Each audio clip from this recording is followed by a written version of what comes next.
Hi, my name is Margaret, and when I was 17, I became pregnant. My boyfriend's reaction was to get rid of it.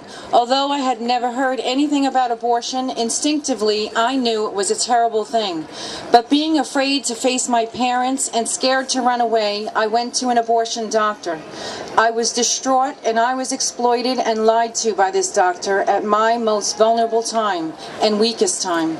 I asked if this was like a baby. He said, not at all. It was just a clump of cells. It was legal, safe. It was no big deal.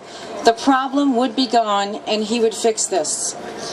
So feeling like I had no choice, I had the abortion. My boyfriend dropped me off at the clinic, and as I waited in the waiting room with tears streaming down my face, they told me I was overreacting.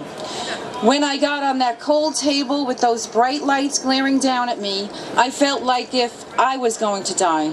I can still see that doctor's face. When I woke up, I was bleeding terribly, in pain, ashamed, so empty and miserable. The abortion didn't relieve anything. In fact, it made me worse. There was no going back. This could never be undone. Instead of going to school, I stayed out and cried every day for a week. I finally got it together, and life went on. I stopped going to church, feeling that I didn't belong. I went from being a bright and energetic student to just getting through high school and not going on to college. My drive for life was gone. In my search for a normal life, I married another guy, but that marriage became abusive. I quickly became pregnant, and as I watched my baby's development, I was faced with the magnitude and reality of what that abortion had done. That baby that was killed was at 12 weeks gestation, and I now knew that she was not a sack of cells. She was a tiny baby, 7 ounces, 2 inches tall, with little feet, a little face, organs that worked, who could suck her thumb, cry silently, her brain fully formed, and she felt the pain of being brutally ripped apart and the betrayal and hurt from the one she should have been most safe with.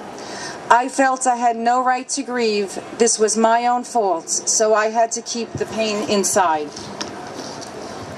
I went on to have 2 more children, and I was an overprotective mother, living in fear that something would happen to my children as punishment. My interior life was in chaos. I was becoming emotionally crippled and lived that way for many years. I became a victim of domestic violence, and I felt I deserved it. When my mom became terminally ill, I searched for God to help her, and in that search, He helped me too. I read scripture, and Jesus led me to the diary of St. Faustina and showed me that His divine mercy was more powerful than my sin. I took part in a Rachel's post-abortive healing retreat and gave my child a name and a spiritual burial in hopes of undoing her being thrown in the trash. So now I'm in love with Jesus. He took this wretch and made me new. I divorced that guy who almost killed me, and with much prayer and trust in God, got my life together. And now I work with Priests for Life, helping them to expose the deceit and tell how abortion kills a real child that we must love and protect, and destroys the life of the people who choose it.